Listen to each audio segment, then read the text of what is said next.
Meus amados irmãos, por gentileza, pegue a sua Bíblia, o exemplar que você trouxe do texto sagrado para a igreja. Eu quero hoje meditar com os irmãos em um texto da Sagrada Escritura, e é interessante como Deus confirma. As irmãs cantaram louvor aqui, há uma frase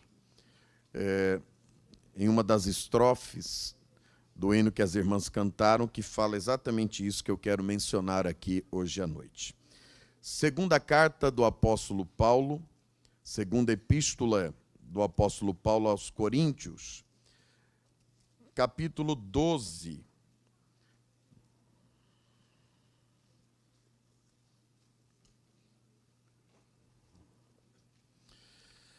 E o versículo 10. Depois me arruma uma cópia do hino que vocês cantaram, por favor. 2 Coríntios, capítulo 12, e versículo de número 10.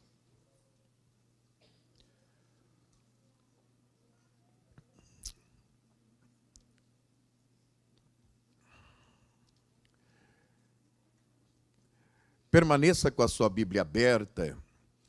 E se você não tem o costume de trazer caneta e bloco de anotação para a igreja, comece a fazer isso a partir de agora, porque certamente, quando estivermos ensinando a palavra, trazendo o estudo, é importante que você não só ouça, mas que você também registre. Não é? Quem ouve e não registra, não anota, sempre esquece, mas quem anota, irmãos, certamente tem guardado, não é? Eu tenho várias anotações em casa, em várias fases da minha vida. E de vez em quando eu retomo elas e vejo qual era o meu pensamento de 20 anos atrás. Mudou um pouco. Mas aí a gente avança naquilo que a gente anotou, e isso é uma bênção. Quantos localizaram o texto sagrado, digam amém. Diz assim o texto base que usaremos para o nosso estudo hoje à noite. Por isso, sinto... Qual é o sentimento de Paulo? Sinto... Fale mais alto. Sinto... Prazer. Vamos ver a lista daquilo que ele está dizendo que é prazeroso. Não é? Sinto prazer nas fraquezas, nas injúrias, nas necessidades, nas perseguições, nas angústias, por amor de Cristo. Porque quando sou fraco, então é que sou forte. Então é que sou forte. E aí as irmãs cantaram o hino Sobrevivi, da Sara Farias. E aí o coro diz: eu aprendi a ganhar perdendo, aprendi a subir descendo, doeu, mas eu cresci. E cresci diminuindo, apareci desaparecendo, e olha a frase: e o poder de Deus, na minha fraqueza, se aperfeiçoou. Glória a Deus. Como Deus trabalha, não é? Deus está aqui e está falando conosco. Louvado seja o nome do Senhor. Querido, por favor, redobre a sua atenção. Eu acredito que o estudo que eu vou iniciar hoje, nós não consigamos finalizar dentro deste tempo do culto desta quarta-feira, mas nós estamos com os nossos cultos sendo transmitidos, e aqueles que não puderam estar conosco, certamente poderão acessar este conteúdo, e os irmãos que aqui estão têm aí uma oportunidade mais para retornarem na próxima quarta-feira para seguirem com o estudo bíblico. O texto que nós escolhemos, um texto sagrado, antes de nós meditarmos aqui nessa expressão paulina, eu quero dar alguns fundamentos para você sobre a interpretação do texto bíblico. Se você puder anotar, isso é muito bom. Primeiro, sabermos que a Bíblia Sagrada, o texto que contém na Bíblia Sagrada, o Senhor Deus, ele se utilizou de 3 idiomas. A gente sempre fala de um Deus trino, né? Parece que esse DNA trino de Deus se estabelece por meio de sua palavra.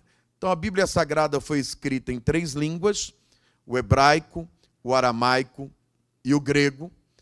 Também foi escrita a Bíblia em 3 linguagens, a literal, a figurativa ou alegórica e a simbólica. Também Deus, ele se utilizou de 3 processos e também se utiliza de 3 agentes. Então, olha que interessante. 3 linguagens, 3 idiomas, 3 processos e 3 agentes. Quais são os 3 processos da revelação da palavra de Deus, não é? Da escrita sagrada? O primeiro processo, ele é conhecido como o processo de revelação. Revelação. Tudo que temos na Sagrada Escritura chegou a nós por meio de revelação. Deus revelou, está revelado em sua palavra. Então nós temos um primeiro processo, que é o processo da revelação, e já temos aí o primeiro agente. Quem é o agente? Bom, é quem revela. Quem é que revela? Deus. Então esta revelação é a revelação divina. Então nós temos o processo da revelação e nós temos o agente, que é Deus. O segundo processo, que também revelará o segundo agente, para entendermos o texto sagrado, é o processo da inspiração. Deus não só revelou, mas a forma como Deus revelou foi por meio de inspiração. E quem são os agentes? São os escritores sagrados. Então, no processo da revelação temos Deus, tudo que sabemos de Deus é porque Deus revelou, não é? Se auto-revelou a nós. Temos o processo da inspiração, o sopro de Deus, não é? Que soprou sua palavra a pelo menos 40 escritores sagrados, e o texto sagrado, então, está completo, o cano das escrituras está completo. Mas falta um processo e também alguns agentes, né?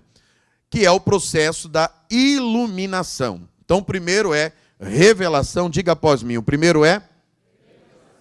O segundo é? E o terceiro é?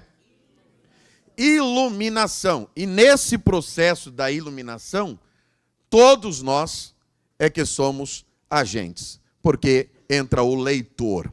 Então você tem Deus que revela, você tem os escritores que foram inspirados, e você tem os leitores que carecem de iluminação da palavra de Deus. E é por isso que, para estudar o texto sagrado, precisa de oração, precisa de tempo, devocionais, precisamos estar conectados com o Espírito de Deus por meio desta iluminação. E é claro que quando nós falamos sobre a interpretação bíblica, como intérpretes e transmissores da Bíblia, nossa tarefa é uma só.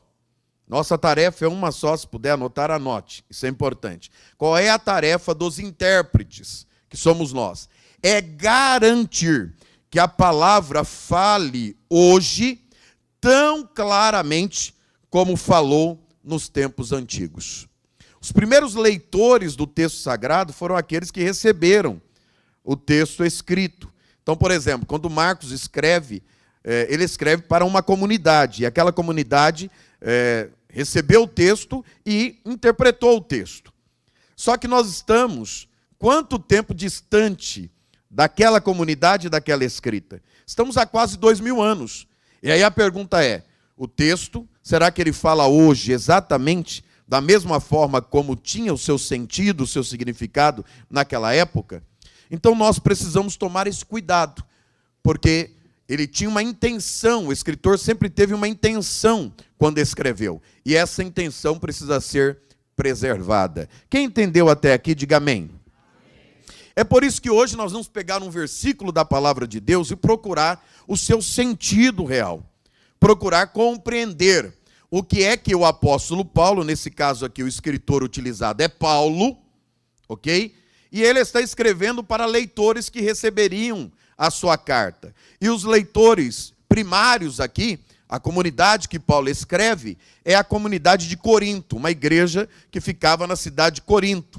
Então Paulo estava se comunicando, olhe para mim aqui, não perca atenção, Paulo estava se comunicando com esta comunidade que estava em Corinto, para a igreja de Corinto. E o que é que Paulo está dizendo para esta comunidade e que também, claro, serve a nós aqui nesta noite? Ele está dizendo isto: sinto prazer nas fraquezas, nas injúrias, nas necessidades, nas perseguições, nas angústias, por amor de Cristo, porque quando sou fraco, então é que sou forte.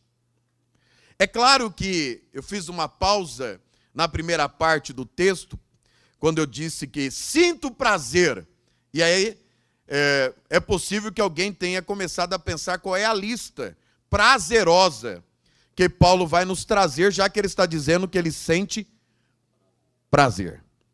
Mas quando a gente vê a lista, né, os elementos textuais que Paulo coloca neste versículo, parece que é um tanto que incômodo ver que Paulo está sentindo prazer naquilo que costumeiramente não nos causa prazer. Ou, por exemplo, alguém aqui sente prazer quando está fraco?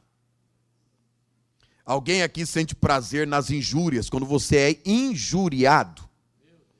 Alguém sente prazer nas necessidades? Está faltando tudo. Aí você, ai, que coisa boa. Ai, que prazer, estou alegre, estou feliz. Será que a gente sente prazer nas perseguições? Estão se levantando e dando de pau em cima de você. E aí você está, oh, que coisa boa, bate mais.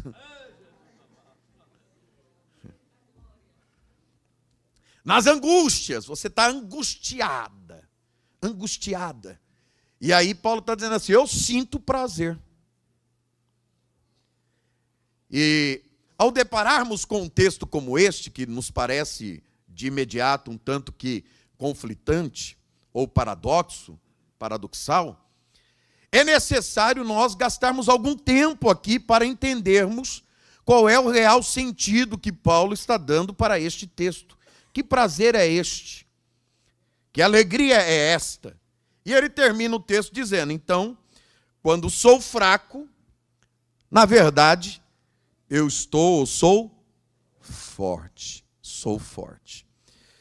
Então eu quero meditar com os irmãos, trabalhar aqui este texto com os irmãos, e é um texto com muitos elementos, um texto com muitos sentidos, muitos significados, e por isso acredito que os minutos que temos não será possível completarmos hoje todo este pensamento. Então, redobre a sua atenção para que a gente possa inicialmente contextualizar este texto de Paulo. A primeira coisa a notar neste versículo é que Paulo está falando sobre as suas próprias fraquezas. Paulo não está falando de fraquezas de outros, não. Paulo vai falar de suas próprias fraquezas, de suas próprias dificuldades. Ele menciona várias coisas que lhe causam dor, tudo que está aqui, na verdade, lhe causam dor e sofrimentos. Mas ele diz a nós que ele sente prazer. São fraquezas físicas, perseguições, angústias emocionais, e que, claro, tudo isso, não é, provoca dor, provoca sentimento. E Paulo conseguiu aqui encontrar prazer em todas essas coisas. E, olhando para a postura do apóstolo Paulo, nós não encontramos o apóstolo Paulo, já que ele fala de suas próprias fraquezas, de seus próprios sofrimentos, a gente não encontra Paulo aqui se lamuriando, se lamentando. Pelo contrário, quem olha Paulo em meio à dor, em meio ao sofrimento, em meio à angústia, em meio a todas essas intempéries, vê o que ele está dizendo. Eu sinto alegria, eu estou alegre, eu sinto prazer. E eu não sei se já nesse preâmbulo você consegue, nessa parte introdutória, você consegue perceber que há uma instrução de Paulo para nós aqui bastante interessante, porque o sofrimento não tira a alegria de Paulo. A tristeza que envolve toda a fraqueza física, perseguições, angústias emocionais, não tira o prazer de Paulo em servir a Deus. Tudo isso não é capaz de desmontar o gozo que Paulo tem em Deus. E aqui está o ápice deste pensamento. Porque tudo isso que provoca dor, tristeza, sofrimento, vem para tirar o nosso prazer, o nosso gozo, a nossa alegria de servir ao Senhor. E hoje Deus quer falar conosco aqui, porque é bem possível que você tenha ou esteja passando por uma dor, por um sofrimento, por alguma fraqueza física, por alguma angústia emocional. Mas Deus vai nos mostrar através desse texto como é possível neste culto sentir prazer em Deus. Como é possível se alegrar em Deus em meio a todas estas situações. Será que alguém já consegue sentir alguma alegria em Deus?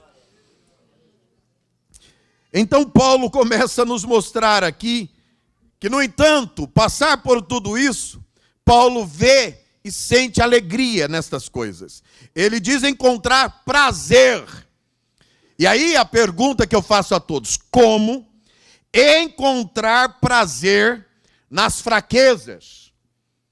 Pare para pensar. Como encontrar prazer nas injúrias?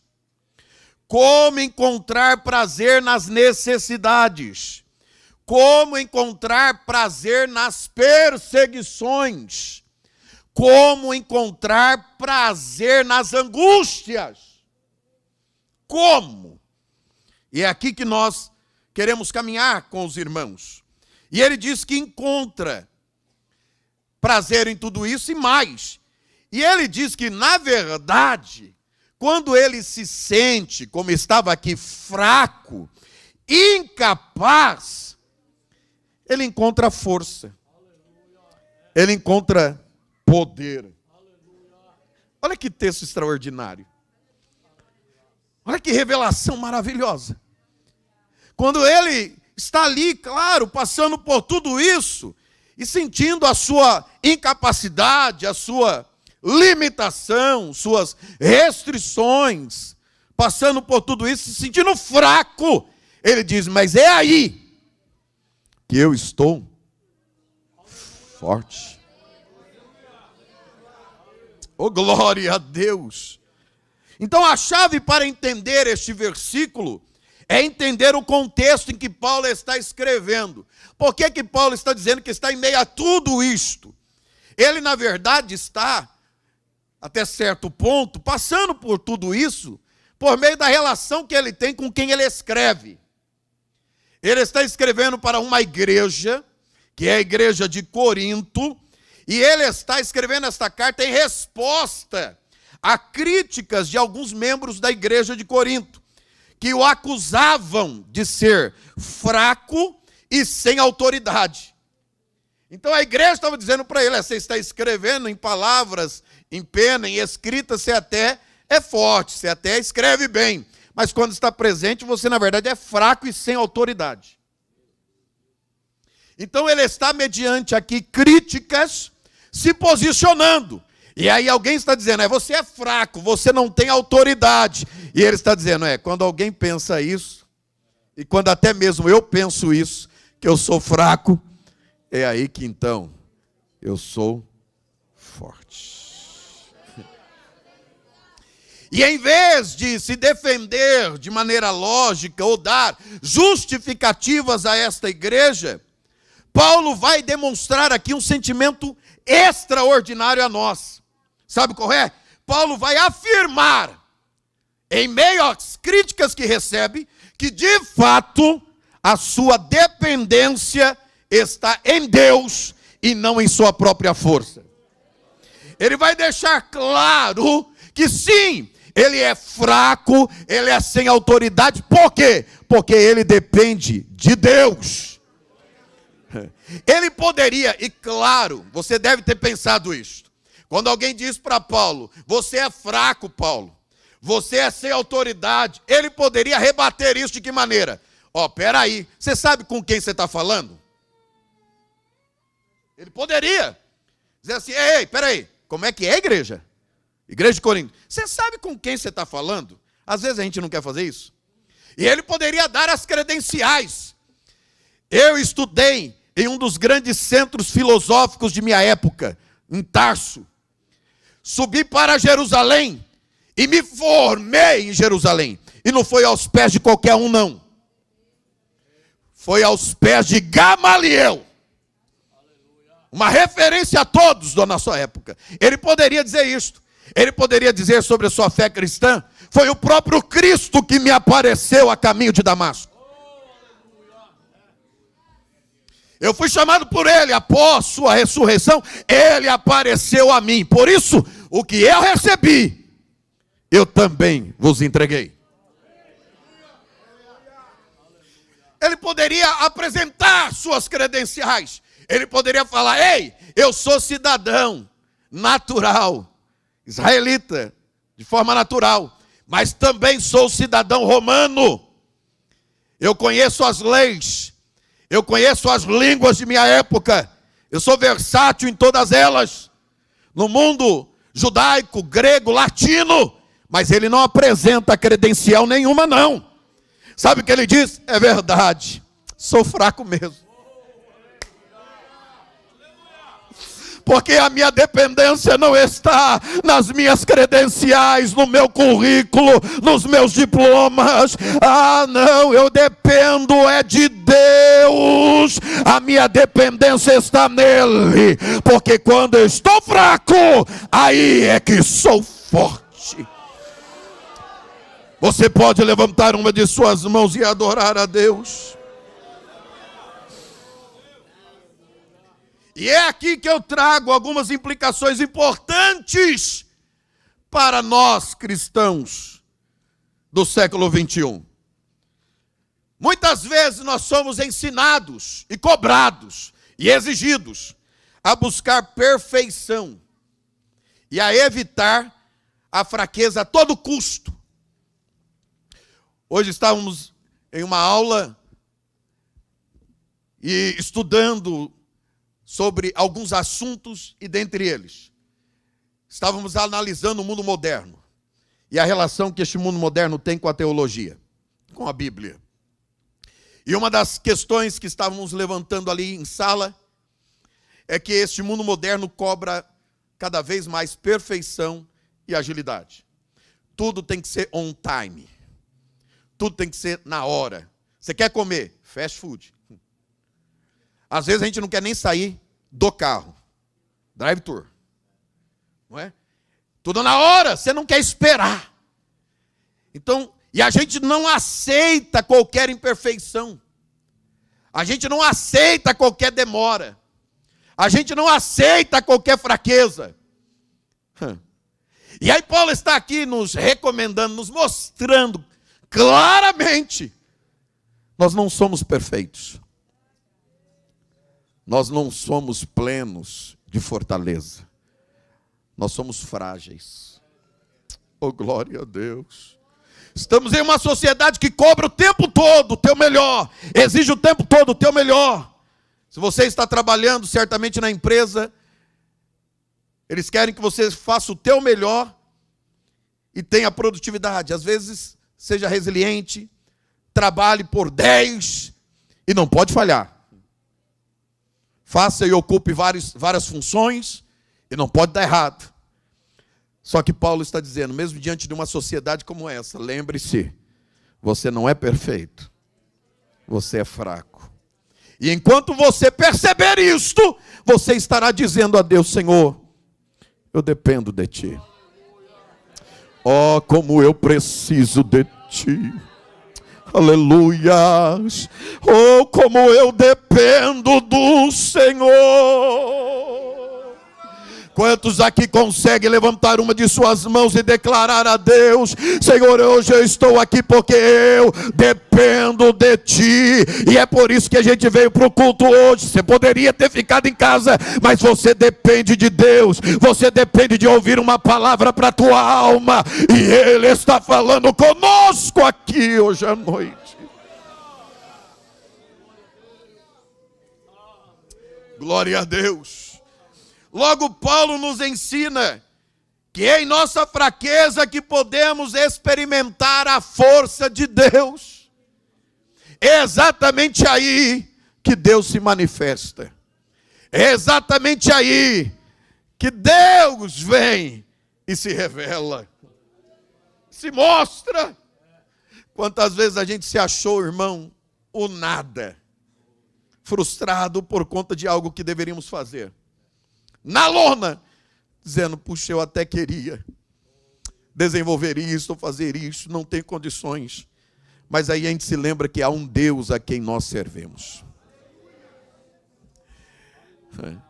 A gente entra no quarto, dobra o joelho, começa a orar e dizer: Senhor, eu não posso, eu não sei, eu sinto-me fraco, eu sinto-me pequeno, eu sinto-me frustrado muitas vezes, mas lá no meio da oração, Deus, Ele começa a se manifestar em nossa fraqueza, em nossa dor, em nosso sofrimento, e de repente a gente vai percebendo que fraco sim, mas sem força não, porque a força vem de Deus, vem do Senhor, aleluia!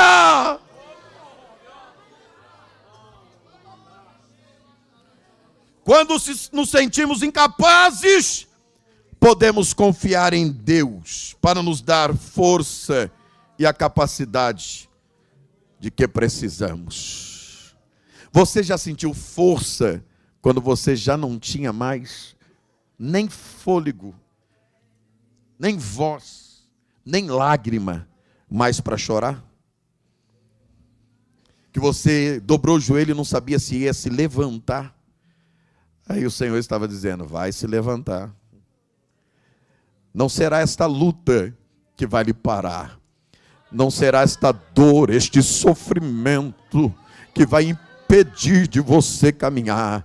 Levante a cabeça, levante a tua cabeça, porque em meio a tudo isso você vai conseguir entender que a dor, o sofrimento, a angústia, a perseguição vem, mas há um propósito de Deus, e este propósito, ele é maior, ele é superior, ele vai te sustentar em meio a tudo isto, e você vai adorar a Ele. E saberá que é Ele que te guarda, é Ele que te ampara, é Ele que te sustenta, é a mão dEle que tem lhe guardado para você chegar até aqui. Então glorifique aquele de quem você depende hoje à noite. Em resumo, e fechando aqui essa parte introdutória, 2 Coríntios capítulo 12, verso 10, fala sobre a força de Deus na fraqueza humana. A força de Deus na fraqueza humana. E se a gente olhar com este prisma, nesta condição, qual seria a força de Deus em meio à fraqueza humana? São dois polos. O homem é fraco, mas Deus é forte. E esta relação é extraordinária, ela pode ser ampliada. O homem não tem, mas Deus tem. Vamos ampliar mais? O homem não pode, mas Deus pode.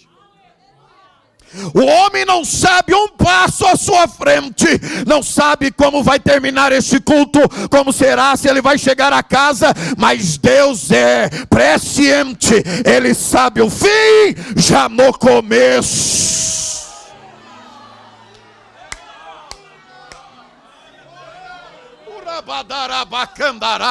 Consegue adorar porque eu estou sentindo a graça de Deus. E que essa palavra traz respostas aqui hoje à noite.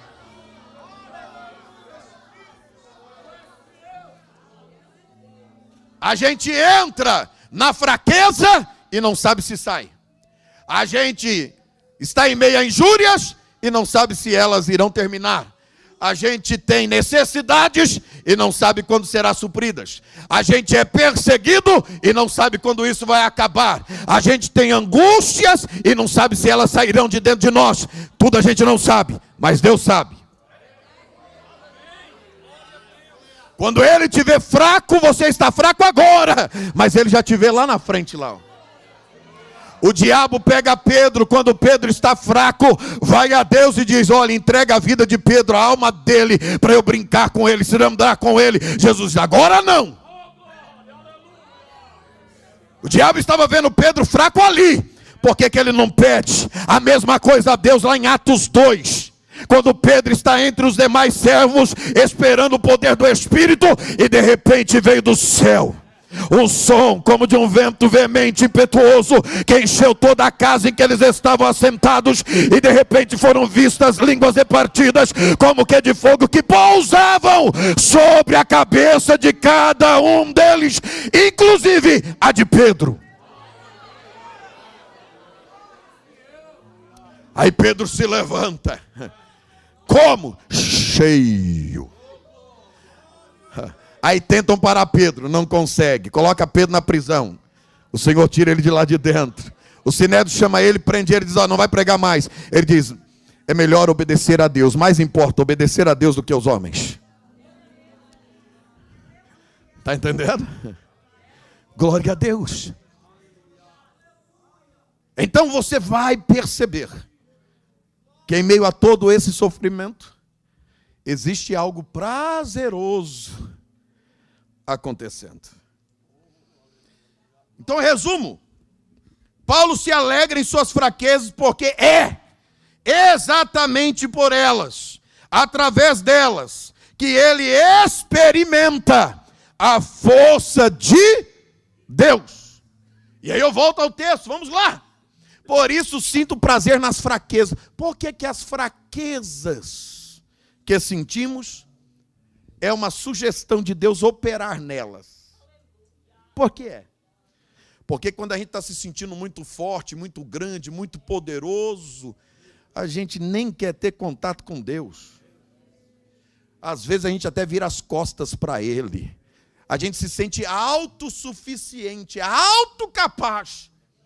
Agora, quando a gente vê que não há nada de alto em nós, quando a gente está fraco, na lona, no pó, sobra quem?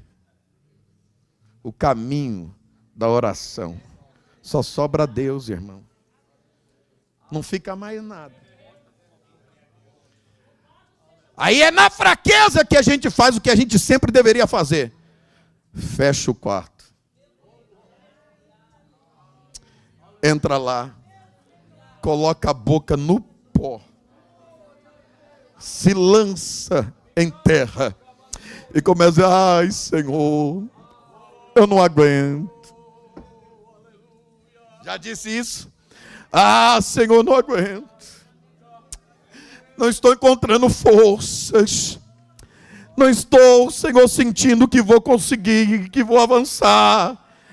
Aí é neste momento que Deus começa a se manifestar e mostrar lá dentro: estou contigo. Estou contigo. Eu me manifesto em você. Oh, eu sinto Deus se manifestando dentro desta casa. Comece a sentir o poder de Deus hoje à noite. Oh, Ele te trouxe aqui para que você ouvisse a voz dEle e recebesse deste alimento. Você não vai ficar na lona. Eu estou profetizando agora. Você não vai ficar na lona. Você não vai ficar no chão. Deus tem fortalecimento aqui hoje à noite. Quem pois pode receber esta palavra com prazer, com alegria, com glorificação?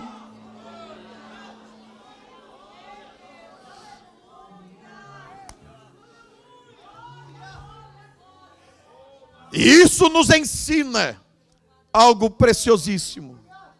Isto nos ensina a confiar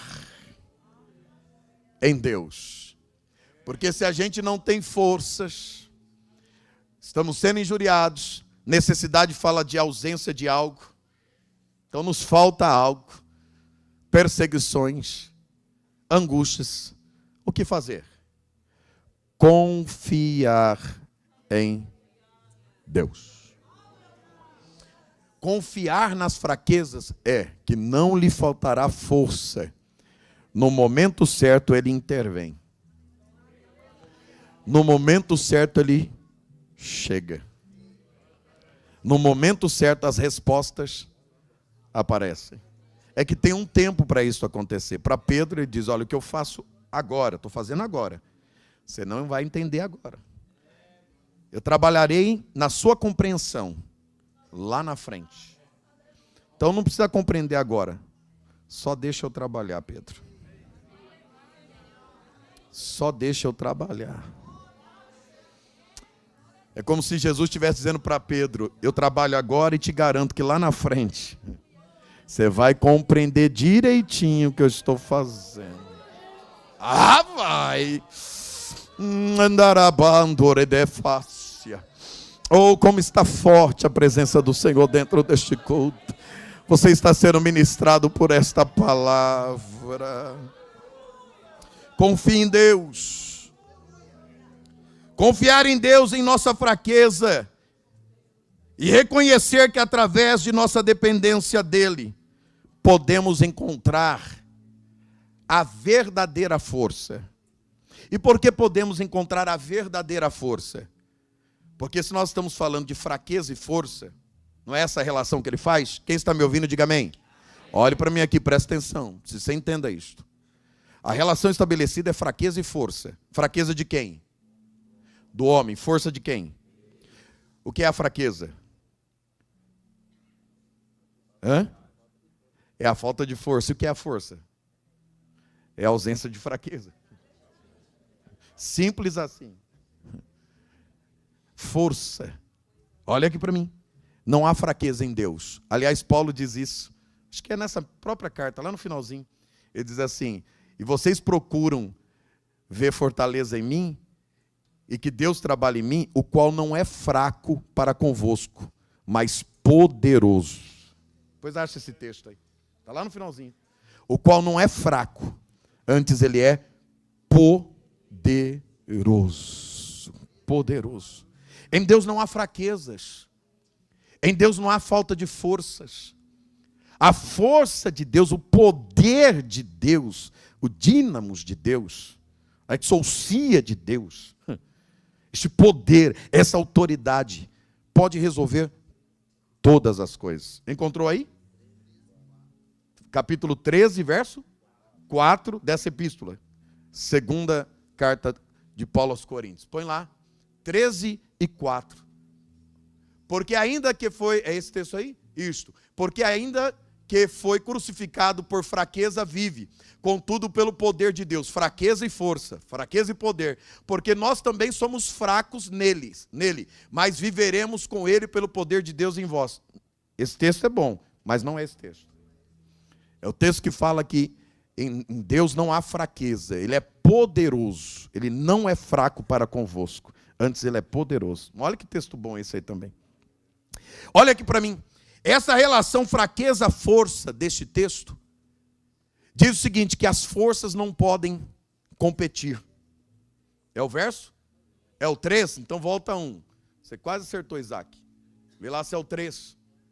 É o 3? Então, isto.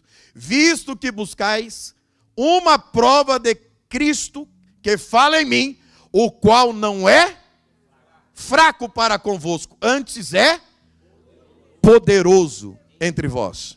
Você já viu uma expressão nossa, quando a gente faz alguma coisa assim, alguém diz assim, você não é fraco não. Já viu essa expressão que a gente fala isso aí? Você não é fraco não, hein? É Paulo dizendo para Deus, sabe quem está operando em você? Ele não é fraco não. Não, diga isso para alguém. Ele não é fraco, diga para alguém. Isso é pensamento paulino. Diga forte para alguém aí. Você está servindo a Deus e Deus não é fraco para convosco. Antes é poderoso. Onde? Entre vós. O Deus poderoso está entre nós e está operando. Então levante a tua cabeça para adorar a Ele.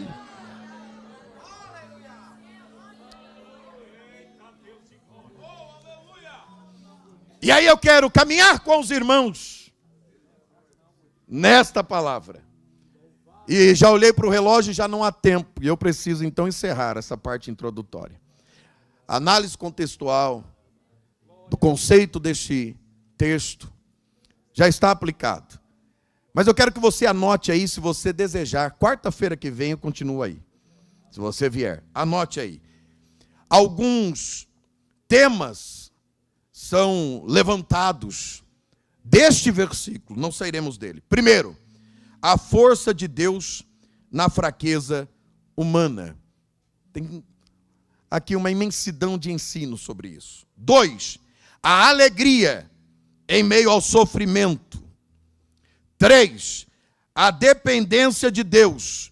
Só vou dar aqui para cada um deles, deixa eu apresentar aqui o que iremos trabalhar, para você ter. Primeiro, a força de Deus na fraqueza humana. Como podemos encontrar a força de Deus em nossas próprias fraquezas e dificuldades?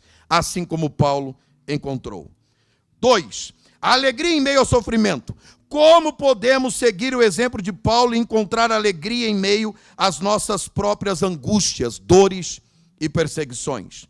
3, a dependência de Deus. Como podemos aprender a depender de Deus em todas as áreas de nossas vidas, em vez de tentar fazer tudo sozinhos?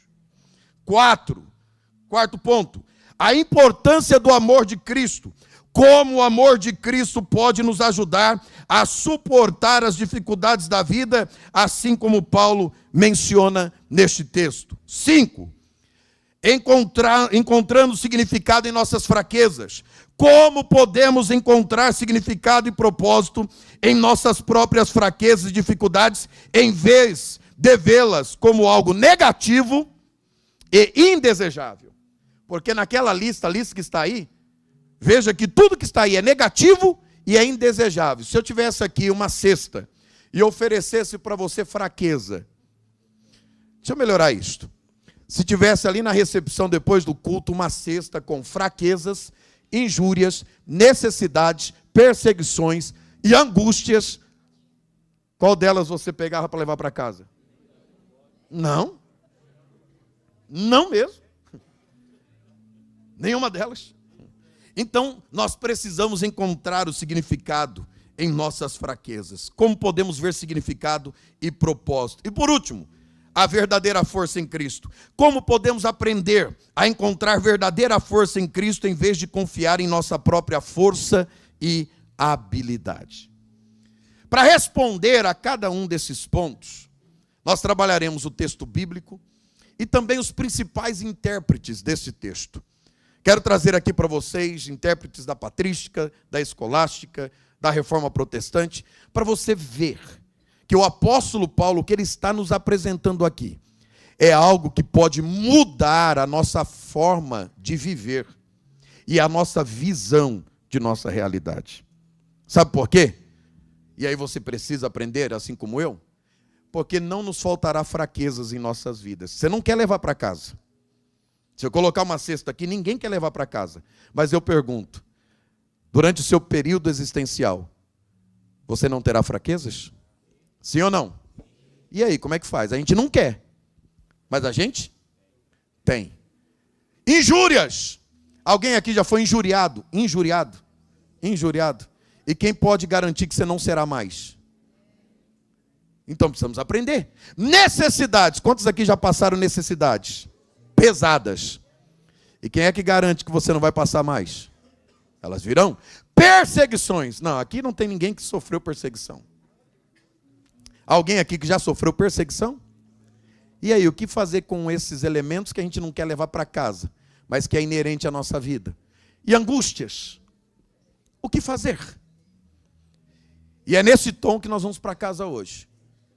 procurando a partir de hoje, quando você se sentir fraco, você não vai mais se lamuriar, você não vai mais ficar sem aquele desejo de vir para o culto, não. Quando baixar a fraqueza, você vai olhar para a fraqueza e vai perguntar: qual é o propósito? Qual é o significado? Qual é o sentido desta fase na minha vida? Quando vier as injúrias, você vai olhar e não vai medir força, não. Você vai parar, vai olhar com bastante seriedade e buscar compreender e dizer: qual é o sentido disso estar acontecendo comigo? O que é que Deus quer manifestar em mim? Quando vier as necessidades, abriu lá o armário, tem nada. Olhou lá o leitinho quente de toda noite, não tem também. Você vai perguntar: o que é que Deus tem preparado para mim? Quando você olhar para as perseguições, alguém que está falando mal, jogando pedra, batendo, você não vai lá para guerrear, para perder a sua fé, a sua paciência, perder a sua caminhada cristã. Não, não, não, não. Você vai olhar o perseguidor e vai olhar para ele e procurar sentido e significado. Há um propósito em tudo isto. E quando você se sentir totalmente angustiada, você vai buscar em Deus a compreensão e vai se perguntar: há um propósito nisto. Oh, glória a Deus! Algo Deus está fazendo. Algo Deus está realizando, algo Deus quer revelar a você, algo Deus quer se manifestar em você, alguma coisa Ele quer fazer. E é por isso que pela oração a gente recebe o terceiro processo, que é a iluminação. Eu falei sobre revelação, eu falei sobre inspiração, e falei que em nós ocorre a iluminação. E o que é a iluminação? Que processo é esse? É quando você está no escuro e não consegue ver a realidade. É quando você está no meio de todas essas situações, você olha e diz: mas eu não consigo ver Deus nisto. Eu não consigo ver propósito em tudo isto. Eu não consigo ver sentido nem significado. Aí você vai para a oração e o Espírito Santo, ele traz luz. Eu vou repetir: o Espírito Santo, não é ação humana, o Espírito Santo traz luz. É igual aquela mulher que perdeu uma dracma dentro de casa e sai a procurar a dracma, mas para que ela pudesse encontrar a dracma, o que é que ela faz? A primeira coisa que ela faz, ela acende a luz. E aí ela sai varrendo a casa, procurando a dracma perdida. E ela encontra. O processo da iluminação é exatamente esse. A primeira coisa que acontece é luz. Iluminação. E quando a luz de Deus, no processo da iluminação, ocorre na nossa vida, a primeira coisa que a gente faz com a luz acesa é varrer a sujeira. É limpar a casa. Aleluia. Oh, glória a Deus, eu estou sentindo algo aqui tão forte. O Senhor vai iluminar a tua mente. Aquilo que você não está entendendo nesse processo até agora, Ele vai fazer você entender. E quando a iluminação chegar, você vai varrer toda a sujeira, sabe? Toda a tranqueira, toda a poeira, tudo aquilo que desagrada ao Senhor, você vai começar a tirar de você, vai limpar, sabe? Vai limpar. Vai ser purificado. E eu preciso falar aquilo que Deus está mandando eu falar aqui. Você entrou num processo de purificação. O que está acontecendo com você é que Deus está tirando de você tudo aquilo que desagrada a Ele. É por isso que você sentia prazer antes nessas coisas, mas hoje você não sente mais. É por isso que quando você coloca algo ruim nos seus olhos, antes não fazia nenhum, não dava a você nenhum sentimento, mas agora você diz: não, isso não é bom, isso não é legal, eu não quero isso aqui para mim, porque houve um processo de iluminação na tua mente. Você já sabe discernir entre o que é bom e o que é ruim, entre o que vai trazer edificação e o que não vai trazer edificação. E o Espírito de Deus está dizendo: estou acendendo a luz, eu estou acendendo a candeia, vai mudar, algo vai mudar. milagre vai ser realizado. Então fique de pé, por favor, levante bem a tua cabeça, porque há um trabalhar de Deus nesta noite. Você consegue receber esta palavra glorificando a Deus?